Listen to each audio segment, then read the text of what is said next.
news. Tickets for the Conference on Religious Trauma, Court 2023, are now available. Also, if you're interested in an ad-free version of the Divorcing Religion podcast, come join me over on Patreon. Links for both are in the show notes. Thanks. Hi, everyone. Welcome to the Divorcing Religion podcast. I'm your host, Janice Selby. I'm a registered professional counselor and a religious recovery consultant. I'm so pleased to have my friend joining us today for the podcast. Her name is Evie, and she lives in the United States.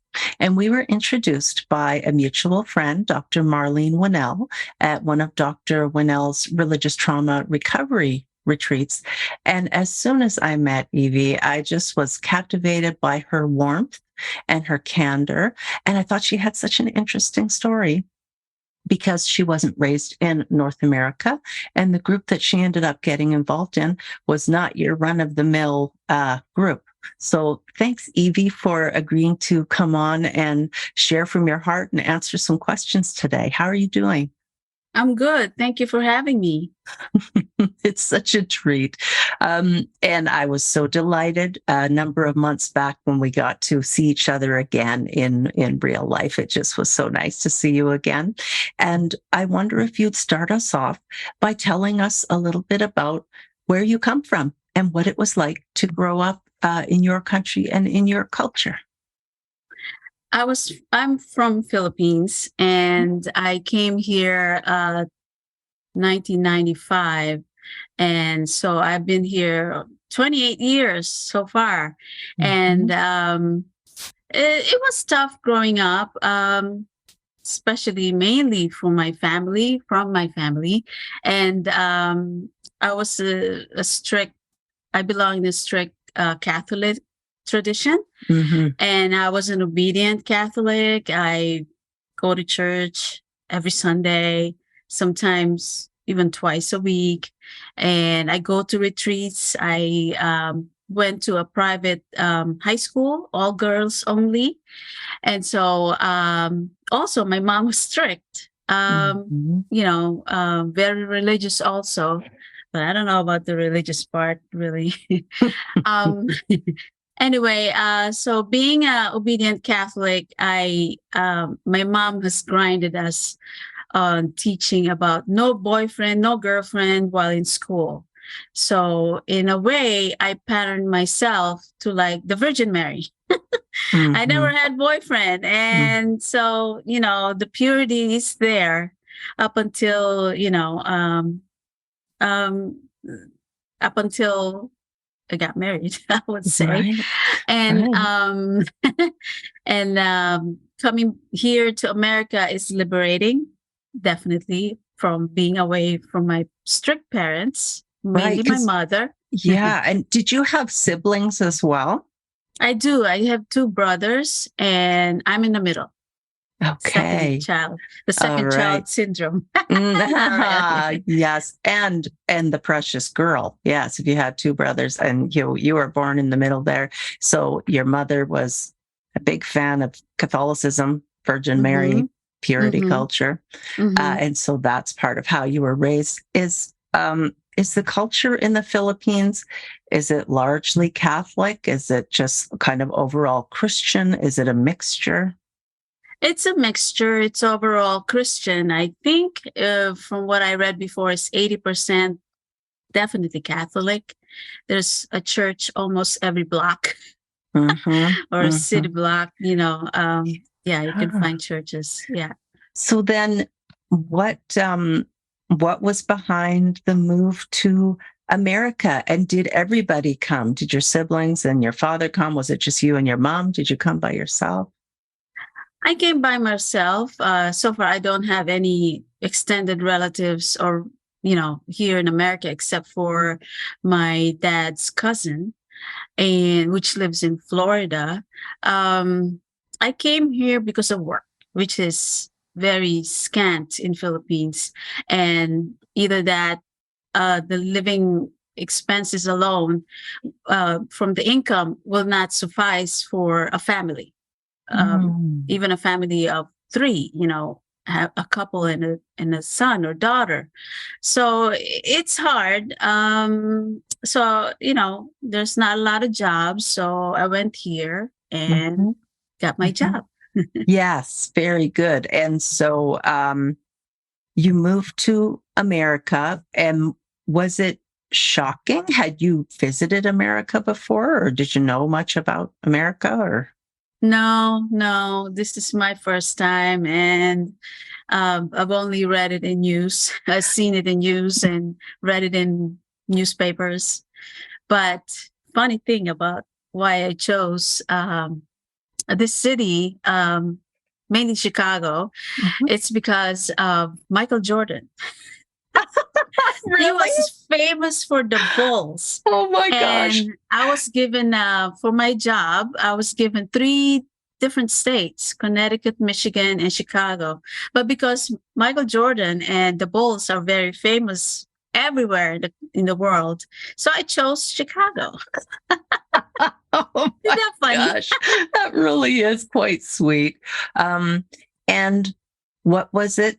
What was it like? Was it complete culture shock? Was it the first time you were away from your family, or had you been living on your own as an adult? It was not very tough. It's like I knew what I wanted, and I know myself. And so even at 25, I was able to assimilate and adjust. And Filipinos are well known for adjusting. I mean, Mhm. in any situation, we try to adapt and, assimilate that way. So, yeah, so it wasn't hard. Even the language, because back in Philippines, I love watching American shows.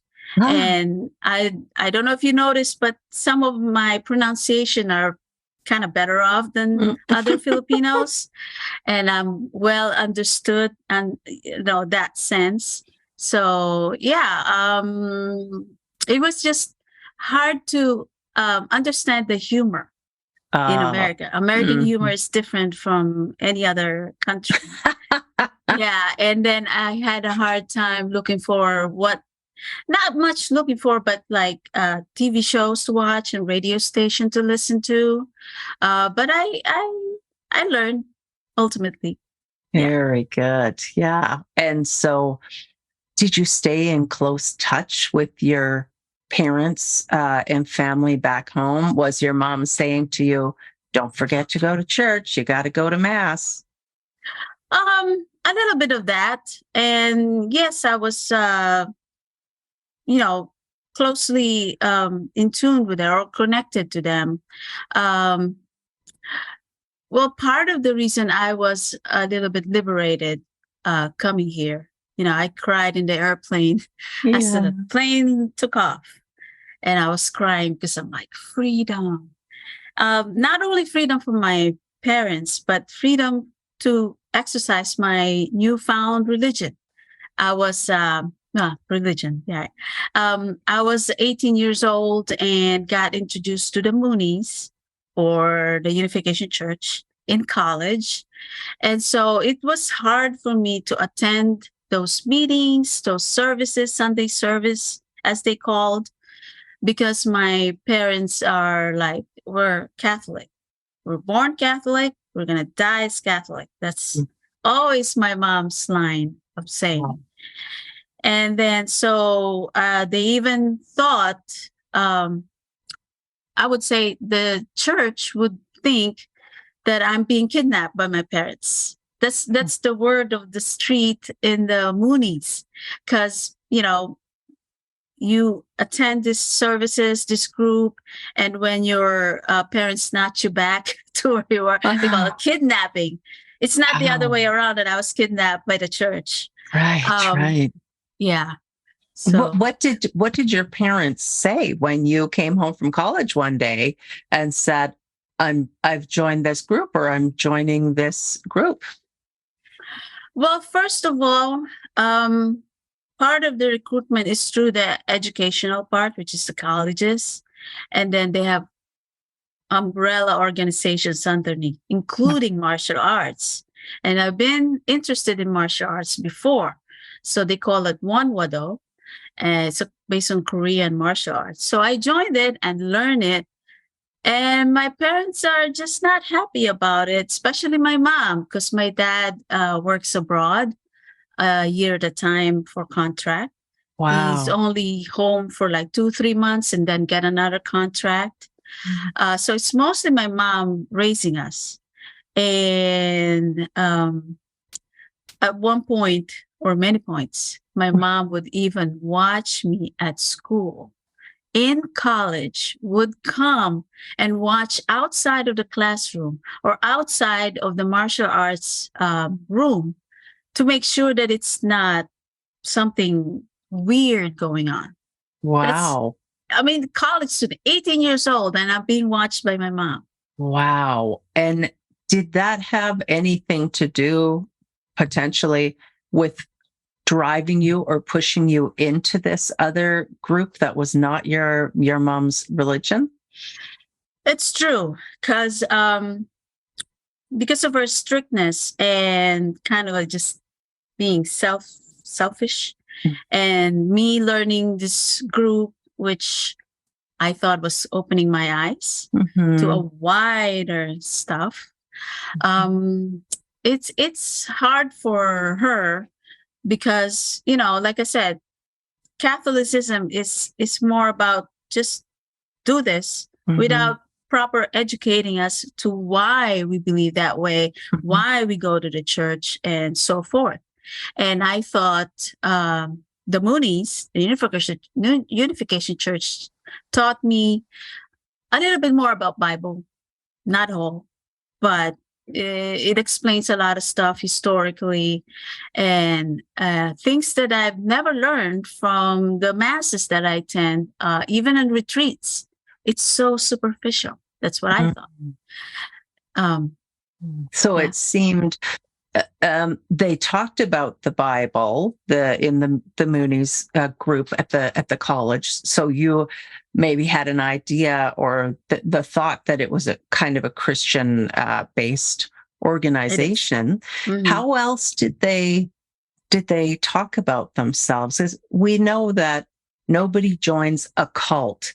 I've got my air quotes there, a cult, because people join a good community, a friendly group, a group that's service oriented, or whatever sorts of things the cult actually bills themselves as to make them seem more palatable to outsiders and also to potential new members. So, what were things, if you can remember, that the Mhm. Moonies were saying that drew you in and made you think, oh, yeah, I do want to be a part of this group?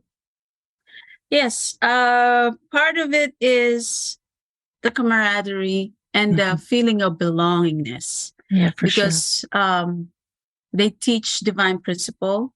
And once you accepted that Sun Myung Moon is the Messiah, you're called chosen ones. So I Mhm. felt like, oh, I probably belong here. And we are called brothers and sisters, all the members. And of course, ultimately, we call Sun Myung Moon and his wife are true parents, true father, true mother. And so, again, the sense of belongingness was there. And of course, my parents didn't like it because why are you calling them your true parents? We are your parents.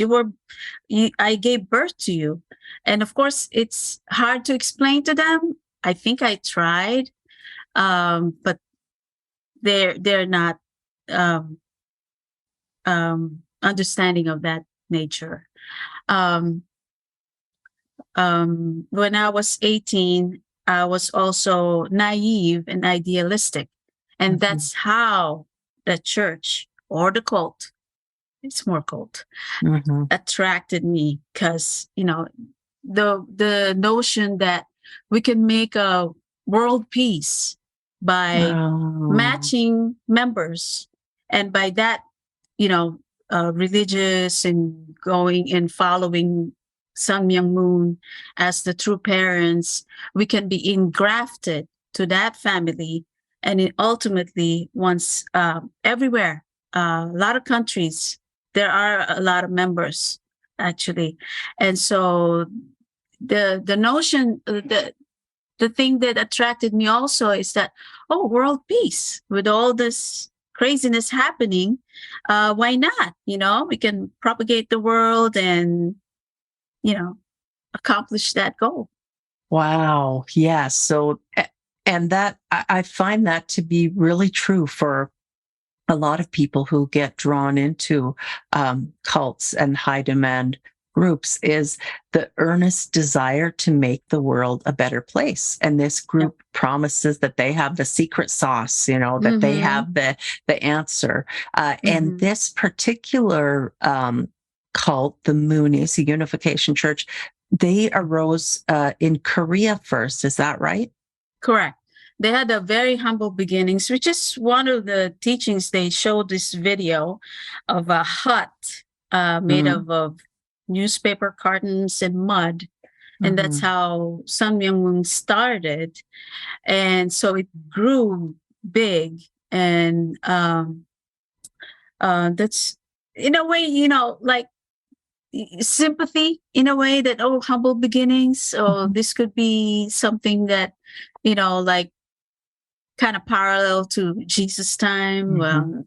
He was born in a manger and no room in the inn, as they say. Yeah. So that's part of it. And then it grew from, he had some disciples called disciples. They even counted at 12. They like to parallel from Jesus' life to his life, because he claims that he's the second coming.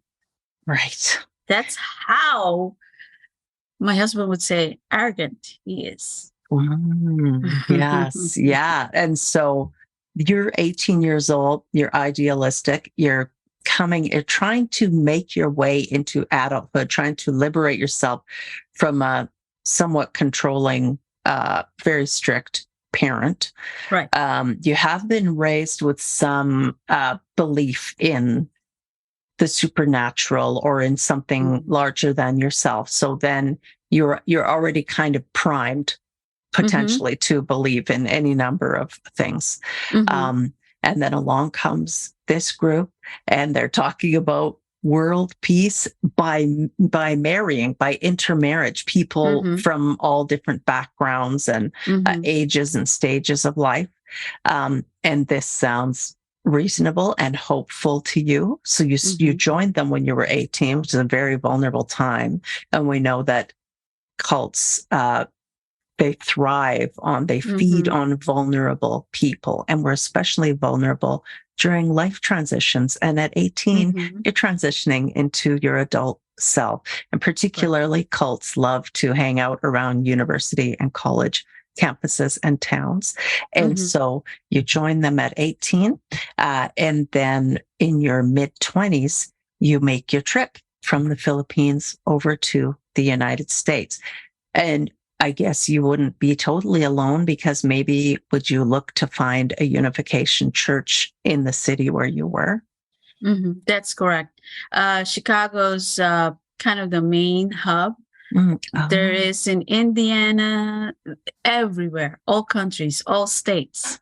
There's a lot of members. And part of, I think, what I liked or learned about this church is the being assertive enough that I can approach anybody without being shy or anything. Like, we did fundraising and we sell peanut brittle for a certain amount, and we raised. I was in the streets. I mean, like a certain central location, like a bus stop, city hall. Even I was even told, you're not supposed to do this here.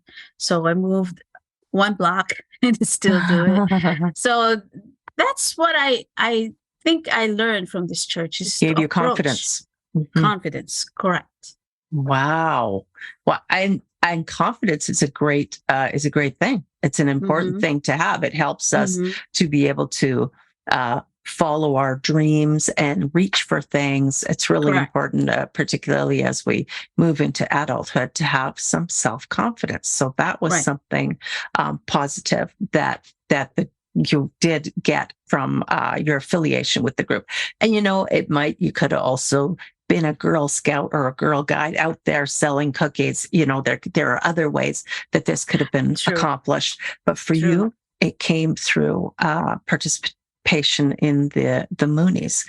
So then you move to the United States and you get plugged into a church there. And then also you start your new job. So are you telling people about that you're a Moonie, or do you have the feeling that I shouldn't probably broadcast that? What was your feeling as far as receptivity, how receptive people were? True. I never mentioned that I'm a Moonie. Maybe at first coming here, I was trying to recruit or proselytize also, because that's how your church grow, is to proselytize. Mm-hmm. And it wasn't successful. I did a couple of friends come over for a service, but never went through again. So, yeah, it was tough. And when I see in the newspapers here in America, there's more news here than in Philippines about the matching process and that mass weddings and all that. And they would present that Sun Myung-moon has been imprisoned in somewhere in Connecticut. I forgot what city. So there's the backside, there's the negative side, there's the positive side. But I don't think a lot of people accepted that mass wedding. I'm like, no, what is this mass wedding? And then you'll be matched. So that's the negative part.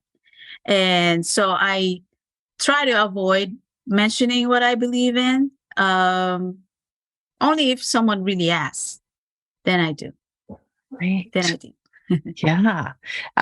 So can you remember what was a typical service like? I don't know if you went to Sunday morning services, or take us through what a typical service would have been like in the Unification Church when you were a member. I kind of forgotten already, but I'll try to. Because the last time I really went to a service was before Mr. Moon died in 2012. Wow. And I was actually one of the vocalists of our church band. Oh. Yeah. So typically there's introduction, there's oh God, I forgot this word. Sermon part. Oh, mm-hmm. And then there's the singing part, the group singing, the audience singing, and then there's the band singing. I think we sang twice in the program. And then same thing, they ask for money, the basket passing around. Yes. And then can't forget that part. And yeah, that's how it is. And then they recognize, I think, birthday celebrants. Yeah, that's okay. And did the church look like a kind of a regular church? Did it have a pointy steeple at the top, or was?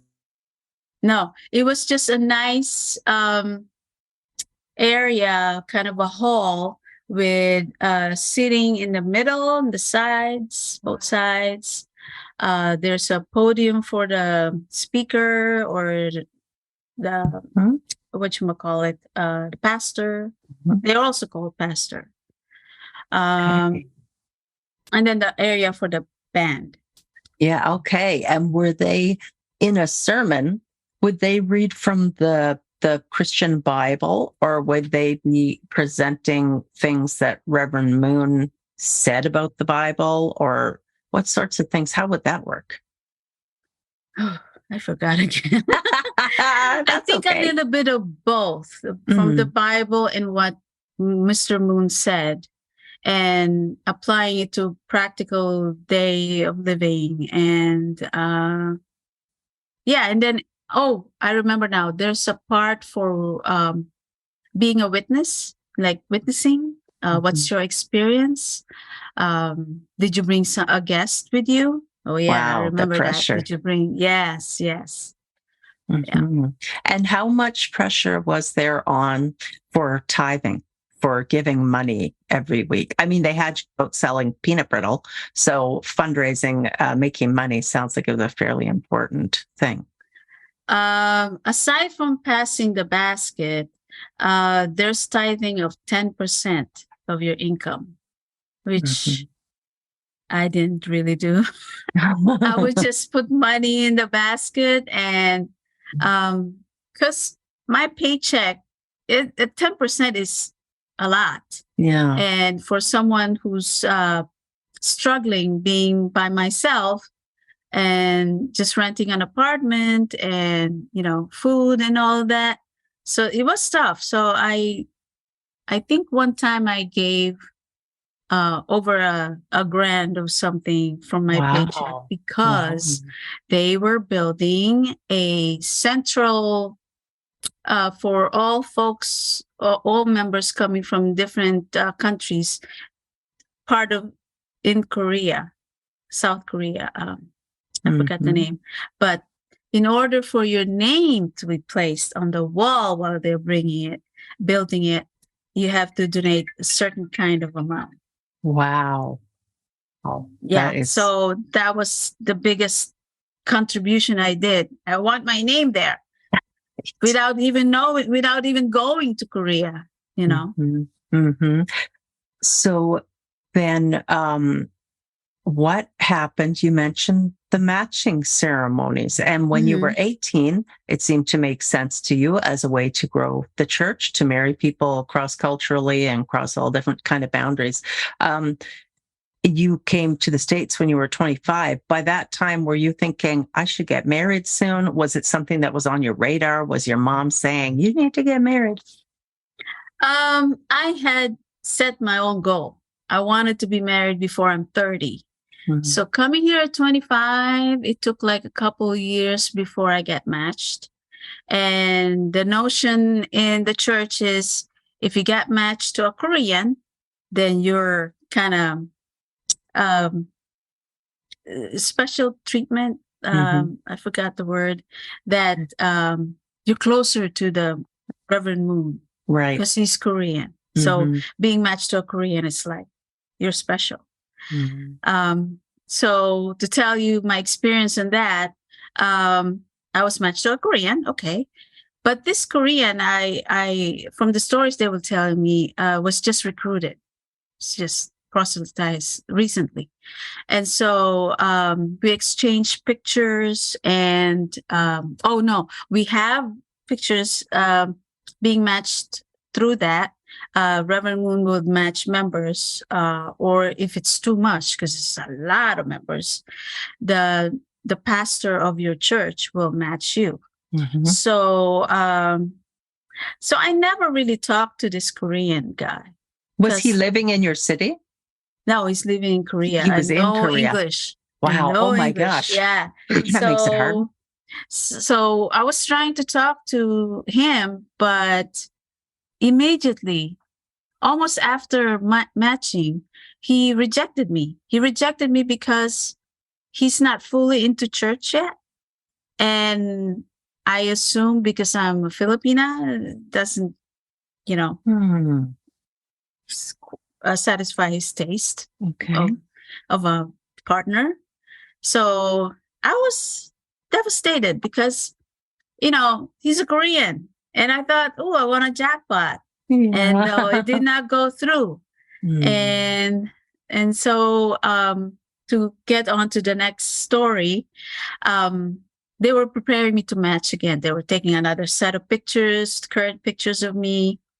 And I was a little bit anxious this time. I'm like, I don't know this Korean guy that was matched to me. And then to be matched again to someone who I don't know again, I think I'll just bring my own partner, my own groom.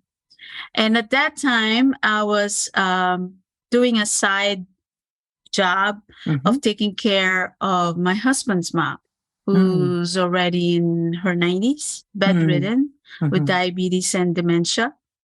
So I thought, I know this guy already, my employer, which is her son. who's very loving to his mom. I mean, usually here in America, where do you see the elderly, the parents? In the nursing home. But not him. He really tend to his mom. He's got that nursing kind of a hospital bed, Right. and I took care of her for a few hours of the day. And so I saw him being a decent man, and I thought, I can just bring him as my groom. And so he was single, and he was a little bit older than you. Correct. He was never married, and he is 32 years my senior. And he was an American person. Correct. Born and raised in Chicago. And this is awkward to say, but since I was the one who's needing a groom, so I approached him. And I don't think I mentioned the Moonie to him at that time. I just wanted a spouse who's decent, who I know already because I stayed in his house for a few hours until he gets home and see his, natural habitat, if you want to call it that time. So initially he rejected because he said, I'm not going to be able to give you offspring. Do you understand that? I said, yes, because there's in vitro fertilization. I thought that's my backup plan.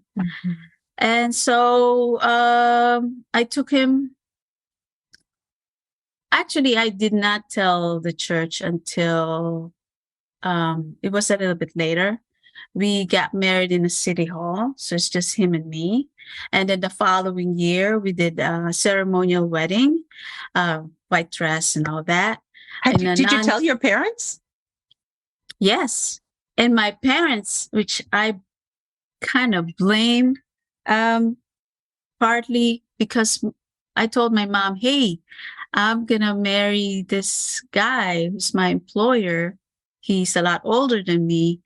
You know what my mom's response is? Oh, good. Then he will not divorce you. Oh dear. Nothing even about, it's just about that. I mean, so because of what Sun Myung Moon have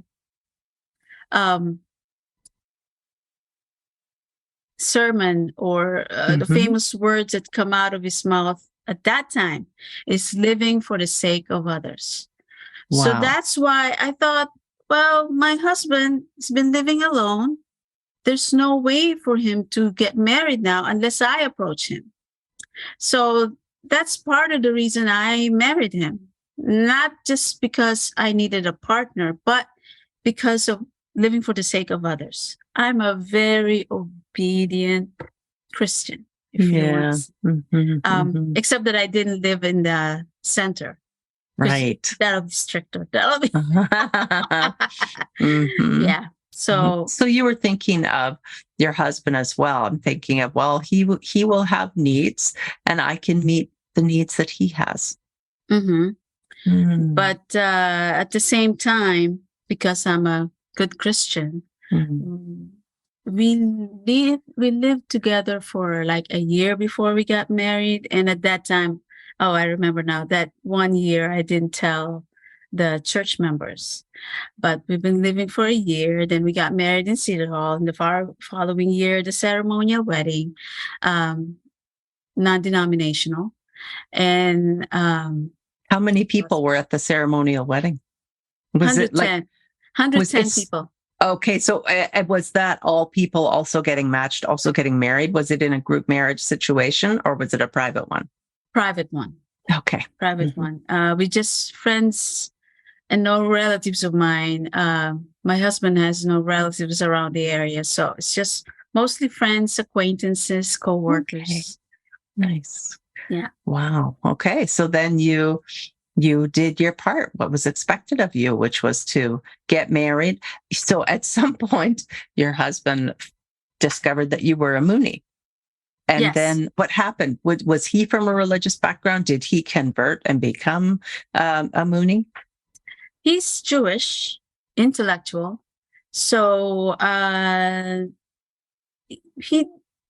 because of his love for me, he would come with me to services. Very rare, but but no, he kind of rejects the church. But like I said, because he loves me, he'd go. He even sometime, I forgot what it was. He said testimony church, and it's about mostly about his career and how it helped him being you know what, strike this out, I don't remember. Okay. Yeah, no problem. Okay. All right. So so he would support you and come to church services with you sometimes, simply because he loved you, not because he believed what they were saying, because he already had grown up in his own tradition of Judaism. Yes. And so you settled into married life with this person. You were living together. At what point did you start questioning being a part of the Unification Church? Somewhere 10 years of marriage and bringing my husband to church. He would tell me things like, how could Sun Myung Moon declare himself as the Messiah? I mean, and there were so many little things, inconsistencies with the church.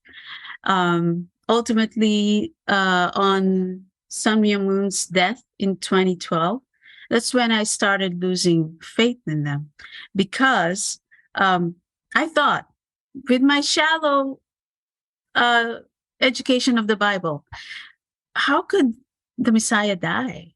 I mean, he hasn't accomplished his goal, aside from being filthy rich church, which from fundraising and from one of the things that I didn't like is they own the ammunition company that sells ammunition to U.S. troops. So much for world peace. Yeah, hiding in a different name. Yeah, that's why I questioned too. When I found out that how rich the church is, I'm like, why are we fundraising then? What's the purpose of this fundraising? I mean, yes, to offer the money to be cleansed and put it into church, which is supposed to be cleansed. But no, I'm like, there was even a story, not a story, but an actual event that second generation, when a member was matched to either like Korean and Japanese, was killed because of fundraising, something like a car accident. So it's dangerous too to fundraise. And not only that, like when I was in Philippines, I almost got arrested because of fundraising. So why are we doing all this kind of sacrifices when the church is filthy rich? And again, the hypocrisies. I think it's before Reverend Sun Myung Moon died that one of his daughters, they call it, is it second generation, second self? I forgot the terminology. But she was found to be having an affair. And she already has kids. So the church just dismissed it, because she was hosting her own kind of a younger generation Sunday service with lights and nice stage and fancier better, music, more professional band singing. And so she went back to doing that after being discovered that she's having an adulterous marriage or situation. So I'm like, wait a second, that's chapter 2 in the divine principle. The divine principle is the doctrine that they follow that kind of makes it valid that Sun Myung Moon is the Messiah. They have this parallel, which is another chapter, parallel of history, they call it. But chapter 2 is the fall of man. So it's like, what's going on here? Am I on the right church? And then ultimately, this is a turning point.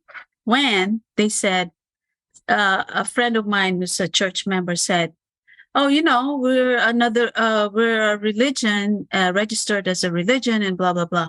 I'm like, wait a second. When I joined when I was 18 years old in Philippines, I thought this was a movement, not another church I wanted to go get involved with. So I'm like, no, I'm out of here. I'm out of here by Wow. 2016. Yeah, all those little things. There might be little more things, but I don't recall them anymore. Right. And so those things might have been on your periphery, but it sounds like your husband really was being more pointed or insistent about it. Yes. Have you considered this? And what about their money? And of course, by then the internet was a thing as well as we get Mm-hmm, into the mm-hmm. later 90s and 2000s. And so people could actually go online and read Yes. untoward things, like true things that the church wouldn't Mm-hmm. want you to know, could Correct. read those things. So is that what you were doing as well when you were curious about these things? Not much, because I was still kind of naive. My Mm-hmm. naivete Mm-hmm. is ran through me. I would say the first 25 years, which I was a member of the cult for 25 plus years. Wow. And yeah, I never, only when I read in the newspaper, and that raised some questions. And the fact that in my spiritual life, I prayed a lot. I prayed a lot about having a baby. I mean, Mm-hmm. I thought I was righteous, and being a Mm-hmm. virgin, forgot to mention, I was still a virgin up until I was 49. Because even when I married my husband, we did not consummate it.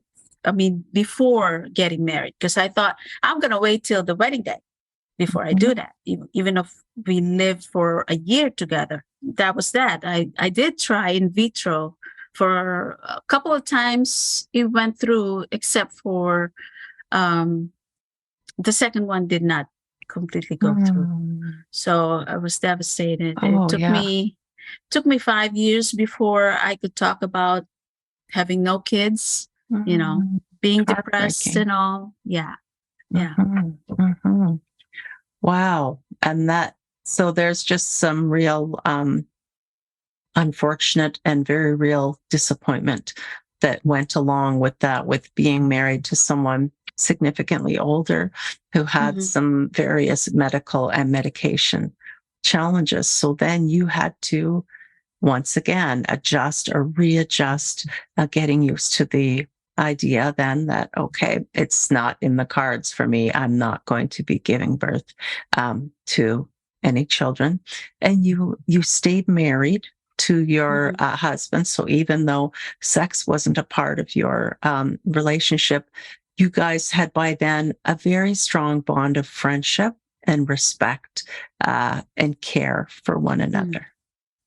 That's not without crying and being depressed still, even throughout of my marriage, because I've learned that sex is important. Having Mm-hmm. consummated your marriage is very important. Someone told me, well, if you're still a virgin all these years that you've been married, you're not really married. I'm like, hmm. So it was hard. It was hard because you know, um, I would approach my husband sexually, Mm-hmm. and half the time he's not in the Yeah. mood, Mm-hmm. or even if I try to, it just never Just wouldn't happened. work. Mm-hmm. It's hard. It's hard for a Wow. woman. For being married at that time was like 22 years of nothing. Wow. Yes. And I think that that's around the time you and I met. Correct. And we started talking about some of these real challenges that were going on in your life. And it is frustrating recognizing that had you not got sucked into the Unification Church cult, your life definitely would have looked different. it would have been different. There would have Yes. been different choices, and we don't have a crystal ball, so we can't see what would have happened. But it's not out of the realm of possibility to think you might have married and had children with somebody else. So, that's another part of exploring what those years took from you. But then you mentioned that you were a virgin until a certain age. So at some point, things shifted for you. Yes, because of my husband's love for me. And of course, he knows that I've never had any sexual relationships, even before. And like I said, I've never had a boyfriend growing up, Very been in pure. the church. Yeah. So still God. purity is there. Yeah. And so my husband initiated this talk about 3-4 years ago. He said, you know what? I know you're unhappy with our marriage. Why don't you start dating and have a kind of a sex surrogate? Mm-hmm. So I started looking at dating online, but I was afraid that my brothers would find out. Oh. Mm-hmm. So not until a year after, when I gathered my friends and we were like, okay, honest truth, what do you want to reveal or something? And I revealed it to them, just 2 girlfriends. And they were like, wow, Evelyn, go ahead and date. It's important for you to experience it. Yes. And so again, this is not adultery or being unloyal to my husband. My husband initiated it. Amazing. It wasn't even me. Mm-hmm. I never crossed that in my mind. Mm-hmm. So I started dating online, and subsequently I found a suitable man who accepts my situation. Shockingly, I won't say polyamorous, although that's how it's defined. Okay. That I love 2 men. Mm-hmm. More so, my boyfriend and I treats my husband like a dad, actually, because his age is our dad's age or parents' age. Yeah. So there's respect, there's still love, but everybody's happy. It's not tolerating. Something? It's not tolerating. It's just happy. Oh, yes. It works. It does. Oh, it's such a joy to hear how you describe the relationship between the 3 of you, and that you're happy and it does work. And it's really nobody else's business. You're consenting adults. You care for each other. Don't have any interest in harming one another. You just want to enjoy this life and the time that you have, and you want to be able to enjoy it with somebody. And now you have 2 somebodies in your life who are important Both to you. Both loves me. Yes. Yes. Oh my gosh. Well, I'm not surprised at all about that, because I think you're wonderful and I love you too. So I'm glad that you have those romantic and caring relationships in your life. It just makes me feel so good. And now you've been away from the Moonies for some time. And I imagine your mom was happy when you told her, I'm not a Moonie anymore. Or did you ever have that conversation with her? Yes. They were like, see, I told you. But they, you know what? They came here 1999 to 2004. They lived with me. Oh. And on some point, I bring them to church, because there's the holy wine ceremony in the church, that if you drink that wine, you'll be engrafted, not necessarily by matching anymore, but by drinking the holy wine, engrafted to the Moon family. And so they came. Probably reluctantly, they didn't show it to me. But yeah. Wow. That's how it is. Well, and you mentioned a few minutes ago that one of the things that kind of gave you a sour taste from the Moonies was the fact that they owned a munitions company or factory, making bullets and ammunition. And it seems now, so the Mr. Moon is dead now, but his And then his wife, it seemed, or the kids took it over, something. There've been all sorts of drama there. But the Unification Church, as it is now, they seem to have a heavy emphasis on guns and ammunition. And we've seen the videos and the pictures of them getting their guns blessed. And it feels scary. It feels dangerous to me when I see the direction and the emphasis that it's going in now. Yeah, that sounds very crazy. I don't know if like I said, I'm out of touch for all the members, and I don't care at this point. And I'm basically an atheist now. And I was going to say something about... was it about the guns or the direction that the church went in? Well, it's more that I'm atheist and practicing polymorphs.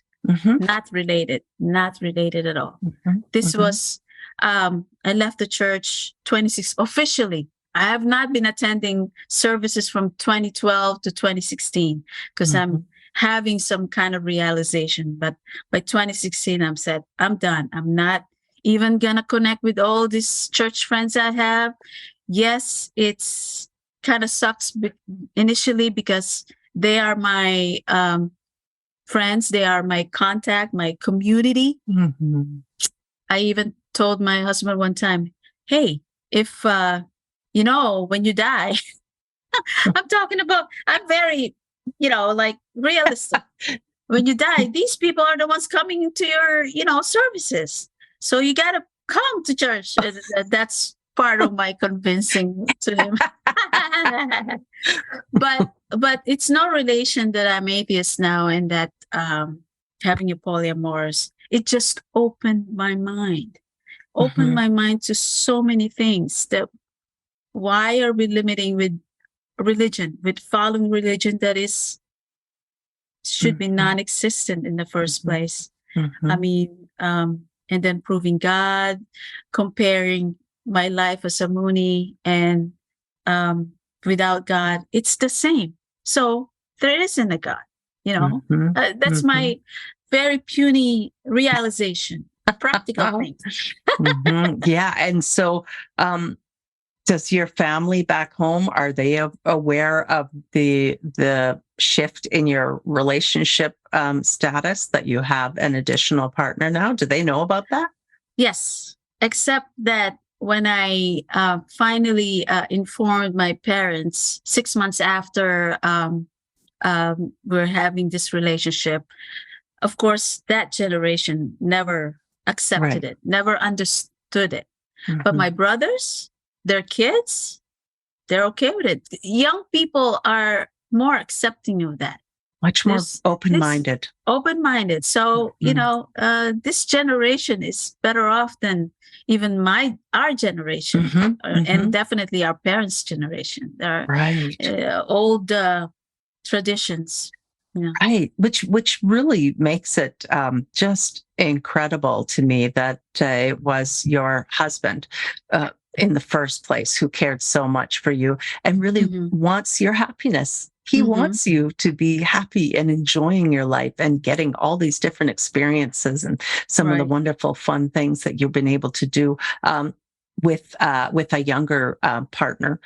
It's just such a mind-blowing and I think quite a lovely example of what's possible. So I wonder, do you have any advice if there was somebody else and they were in a similar situation to you? I don't know if you feel comfortable that you would give them advice, or even if it's just about communicating openly, because you've had such a huge shift in your life from being in a cult and now not being in a cult, being an atheist, and your marriage situation has shifted so much. What words might you have for somebody? I think the only thing I want to say is, as long as nobody's compromising, because that's important. Hiding your relationship, that constitutes cheating. But I don't know if, of course, if it doesn't come from your husband or your wife to go ahead and date, then that is cheating. Mm-hmm. So I would, I don't know, maybe it depends on how much you and your spouse trust each other. Mm-hmm. And maybe because my husband's a lot older and Mm-hmm. open-minded, because he's not, he doesn't seem to be atheist. He's more agnostic Sure. because of his, and he practices not religion, but the culture of being Jewish. Sure. So Sure. there's the open-minded there. Yes. Yeah. And I really appreciate what you were saying there. We definitely would encourage people to communicate with their Mhm. partner about Mhm. their desires and their curiosity. And it's definitely not something that we take lightly. We wouldn't say to someone, oh, just dive in. When you already have a partner that you're committed to, this sort of thing takes a lot of thinking through and talking and negotiating and listening and understanding and getting a real honest picture of what both of you would like. So we're not saying this is a situation for everybody, but what we are saying, thankfully, is that for you, it's everybody's happy. It's a situation that really has ended up beautifully. Well, thank you so much for joining me today. Was there anything else you wanted to say? That I think from my hardship in the past 49 years, this is the reward I get. Yeah. You know, I think it's about time. It's about time that I be happy. And Yes. genuinely happy. That's right. Oh, I love it. It's about time that you get to be happy. I agree. So I want to thank you, Evie, for joining us today for this really interesting and heartfelt conversation. And I want to thank you, everyone, for tuning in again to the Divorcing Religion podcast. If you want to reach out to me, you can go to my website, divorcing-religion.com. And I certainly encourage you to check out my YouTube channel as well. All right. Take care, everyone.